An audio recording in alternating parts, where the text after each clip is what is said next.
Assalamualaikum warahmatullahi wabarakatuh. Perkenalkan kami dari kelompok 6, mata kuliah belajar dan pembelajaran yang diampu oleh Ibu Dr. Ririanti Rahmayani J, SPSI MPD. Presentasi ini dilatar belakangi oleh keingintahuan kita untuk lebih mendalami apa itu teori belajar cybernetik.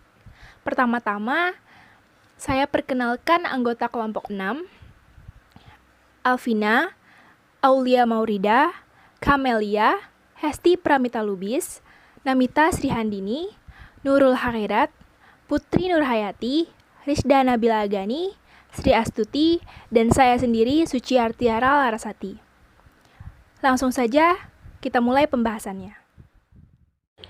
Assalamualaikum warahmatullahi wabarakatuh. Perkenalkan, nama saya Aulia Maurida. Di sini saya sebagai pemateri pertama akan membawakan materi belajar dalam pandangan sibernetik. Istilah sibernetika atau cybernetic atau yang dalam bahasa Inggris disebut dengan cybernetics berasal dari bahasa Yunani kuno kybernetes yang berarti pilot, kemudi, jurumudi, atau gubernur, akar kata yang sama dengan pemerintah. Istilah ini digunakan pertama kali pada tahun 1945 oleh Norbert Wiener, seorang ilmuwan dari Massachusetts Institute of Technology (MIT), dalam buku yang berjudul Cybernetics untuk menggambarkan kecerdasan buatan (artificial intelligence). Norbert Wiener mendefinisikan cybernetics itu sebagai control and communication in animal and machine. Nah, para ahli organisasi berpendapat bahwa teori sibernetik ini adalah sebagai ilmu tentang pemrosesan informasi, pengambilan keputusan, pembelajaran adaptasi, dan organisasi yang terjadi pada individu, kelompok, organisasi, ataupun negara. Istilah ini digunakan untuk menggambarkan cara bagaimana umpan balik atau feedback memungkinkan berlangsungnya proses komunikasi. Prinsip dasar teori sibernetik ini adalah menghargai adanya perbedaan, karena pada dasarnya suatu hal itu akan memiliki perbedaan dengan hal yang lainnya, atau juga bahwa sesuatu itu akan berbeda atau akan berubah seiring dengan perkembangan zaman dan waktu. Pembelajaran dalam teori sibernetik ini digambarkan sebagai input, proses, and output. Nah, jadi menurut teori sibernetik, belajar adalah pengolahan informasi. Proses belajar memang memiliki peran yang penting, namun yang lebih penting adalah bagaimana pengolahan sistem informasi tersebut. Dengan kata lain, sistem informasi ini dipandang sangat memegang peranan penting dalam memudahkan penyampaian materi kepada siswa atau kepada murid. Sekian materi dari saya. Materi selanjutnya akan dilanjutkan oleh teman saya. Terima kasih. Saya Alvina, saya akan menjelaskan tentang teori pemrosesan informasi.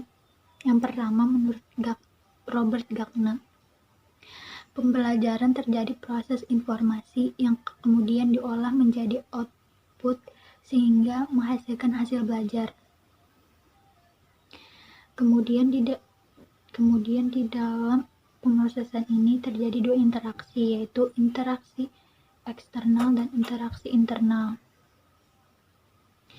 Kemudian saya akan menjelaskan tentang 3 komponen yang ada dalam pemrosesan informasi.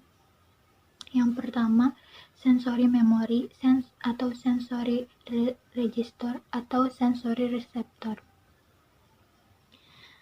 Yang kedua ada working memory atau short term memory. Yang ketiga ada long term memory. Yang pertama ada sensory memory. Sensory memory ini adalah komponen yang pertama dalam 3 komponen pemrosesan informasi. Jadi sensory memory ini merupakan penerimaan informasi atau tempat menerima informasi. Jadi di dalam sensory memory ini ada 2 implikasi. Yang pertama, seseorang harus memberi perhatian kepada informasi yang akan diingatkannya. Yang kedua, waktu untuk waktu untuk informasi ini dalam keadaan yang sadar. Contohnya, siswa diberikan banyak informasi dalam satu waktu dan tidak tahu informasi mana yang penting yang harus diingat, maka siswa itu akan merasakan kesulitan untuk mengingat dan mempelajarinya. Yang kedua, ada working memory atau penangkapan informasi. Jadi di sini komponen yang kedua setelah sensory memory. Jadi ini menangkap memori yang telah diterima tadi. Jadi di working memory ini harus dilakukan latihan berulang-ulang karena itu berperan penting untuk mengingat informasi yang telah diterima lalu ditangkap tadi. Yang ketiga ada long term memory. Nah, di long term memory ini komponen yang ketiga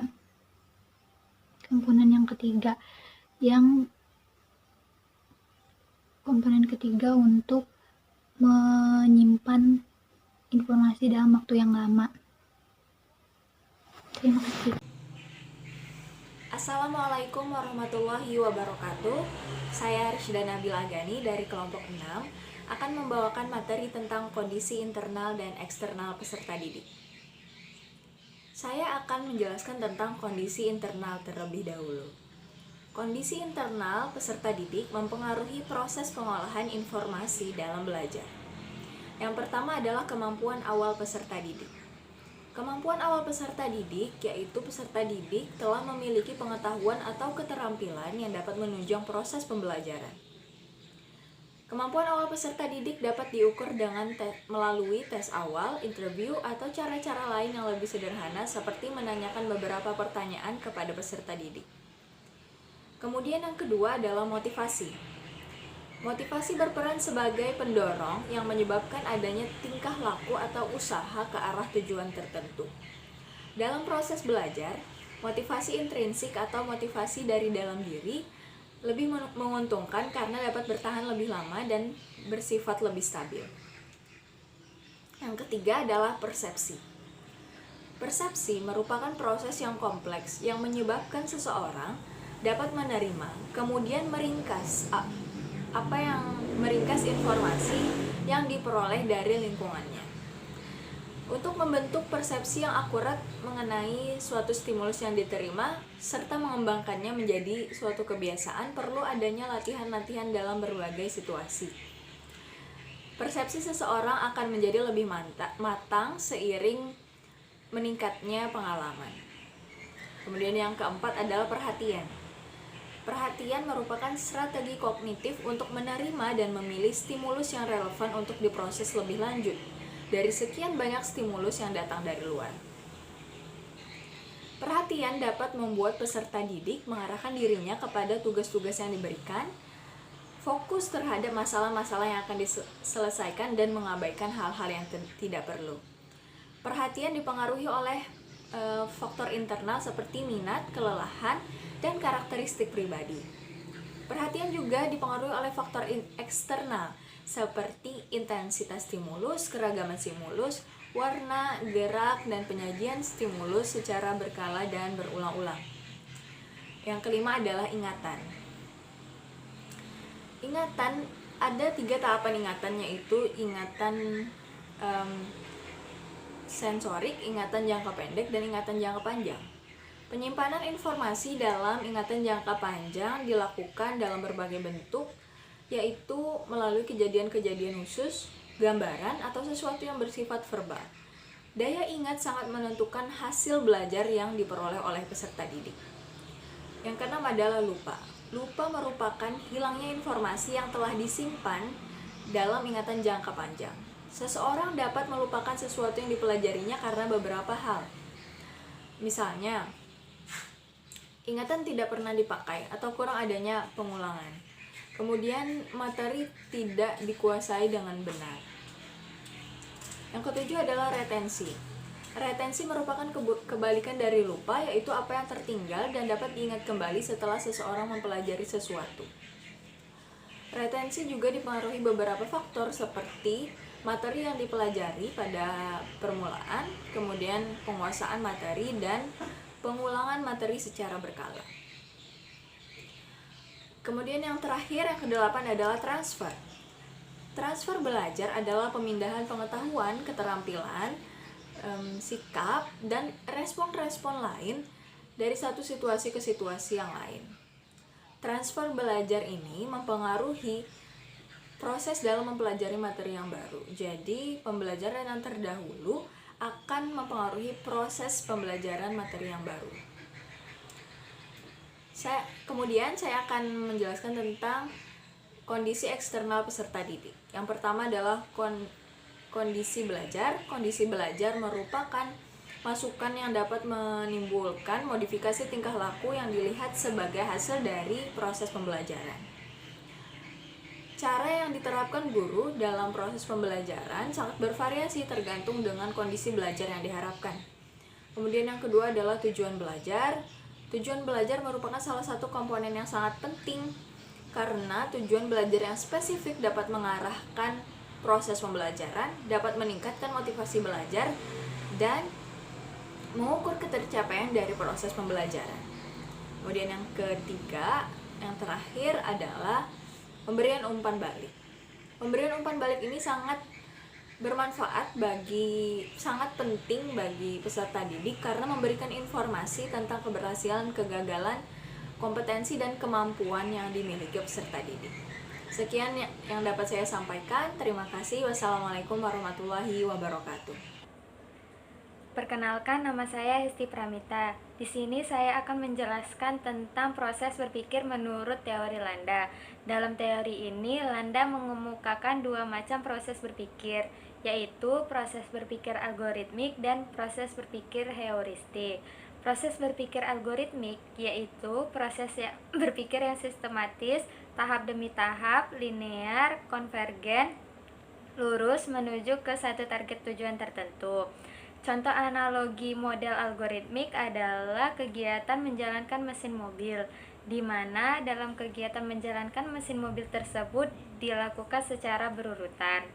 Yang kedua yaitu proses berpikir heuristik, yaitu cara berpikir divergen yang menuju ke beberapa target tujuan sekaligus.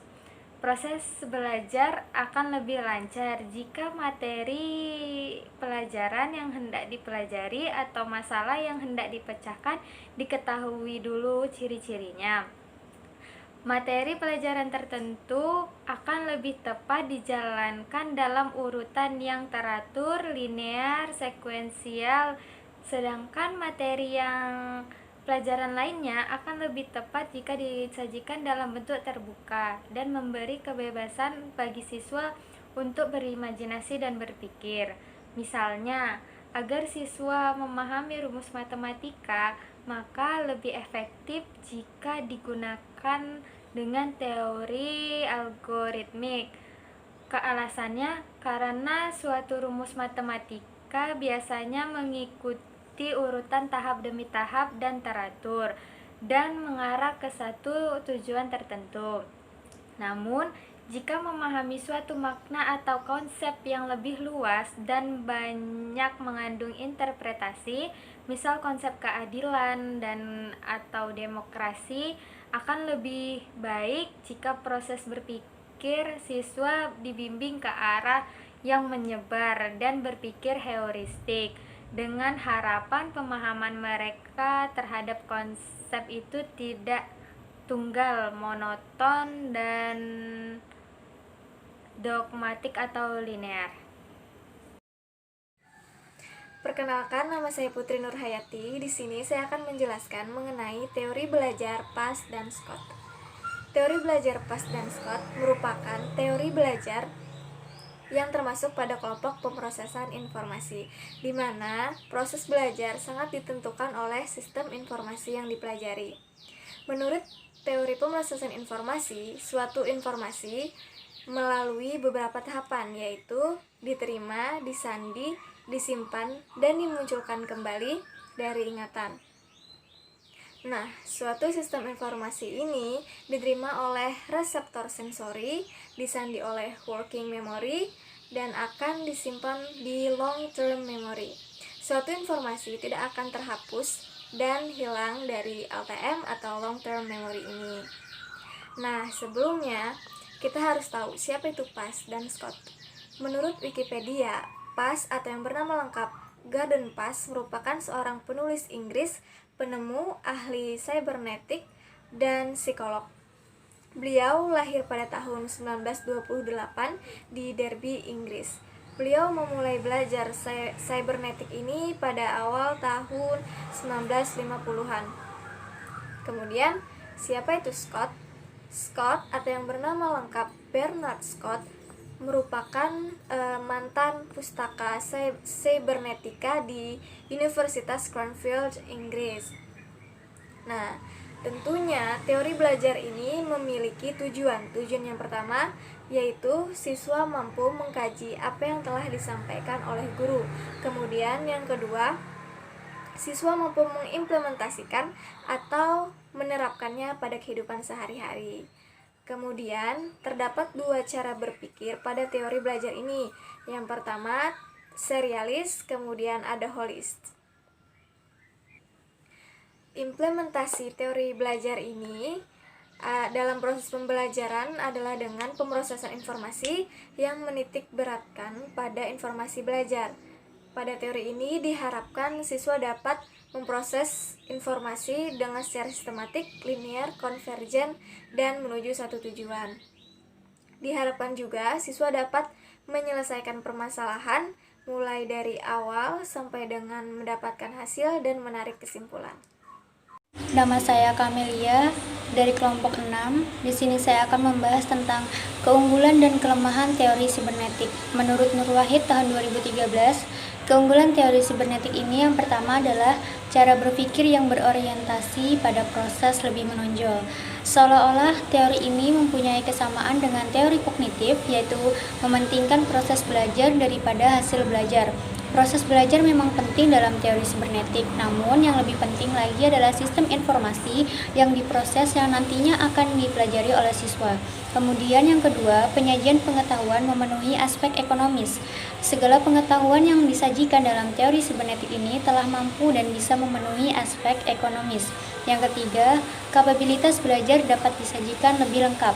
Kemudian yang selanjutnya, adanya keterarahan seluruh kegiatan belajar kepada tujuan yang ingin dicapai. Maksudnya, segala kegiatan pembelajaran pada teori sibernetik telah terstruktur sedemikian rupa sehingga bisa mencapai tujuan yang ingin dicapai. Kemudian, adanya transfer belajar pada lingkungan kehidupan yang sesungguhnya. Siswa mampu mengkaji dan menerapkannya dalam kehidupan sehari-hari. Kemudian, kontrol belajar memungkinkan belajar sesuai dengan irama masing-masing individu.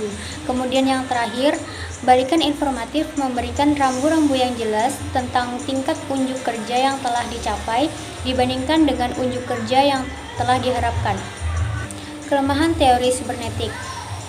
Teori ini terlalu menekankan pada sistem informasi yang dipelajari dan kurang memperhatikan bagaimana proses belajar.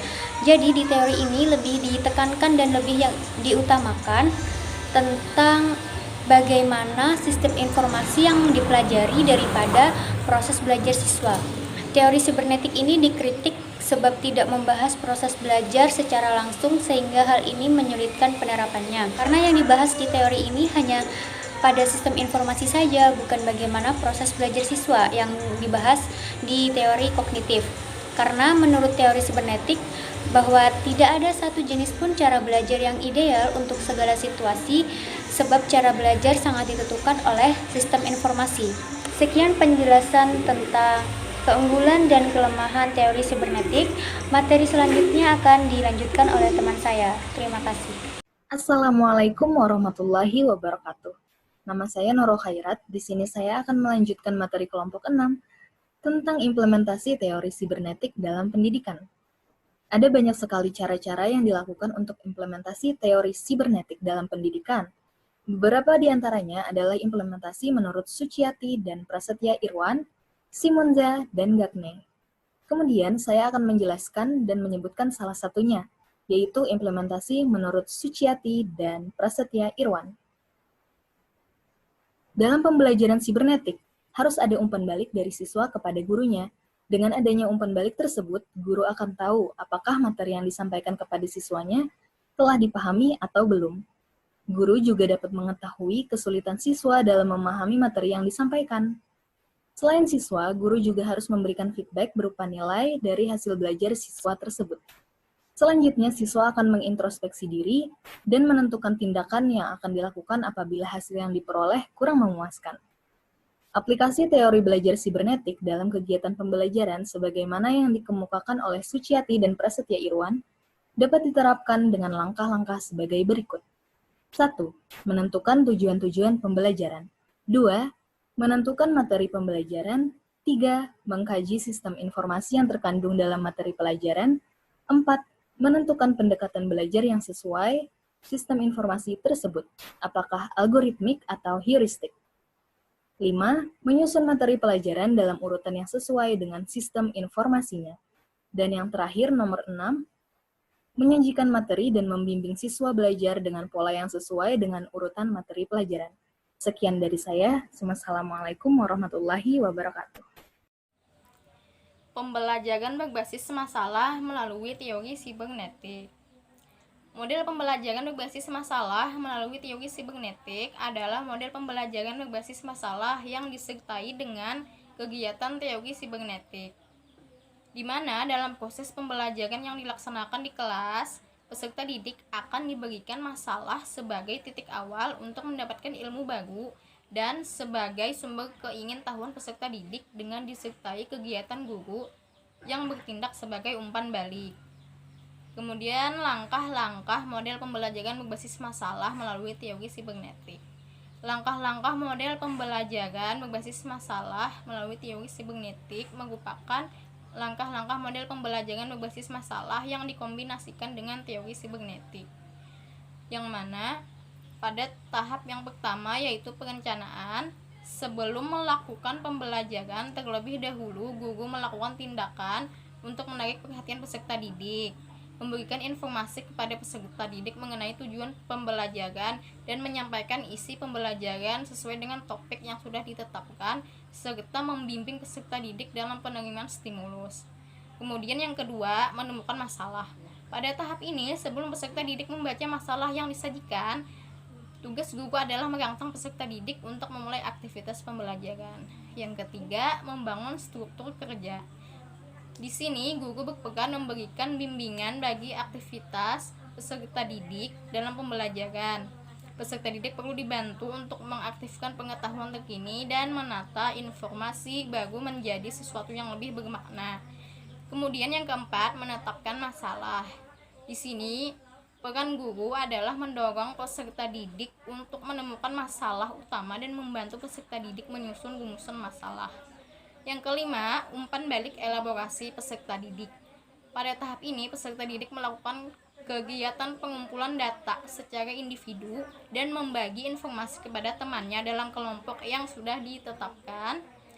Kemudian informasi yang didapat dari proses ini selanjutnya akan digunakan untuk merumuskan solusi terbaik bagi pemecahan masalah yang dihadapi.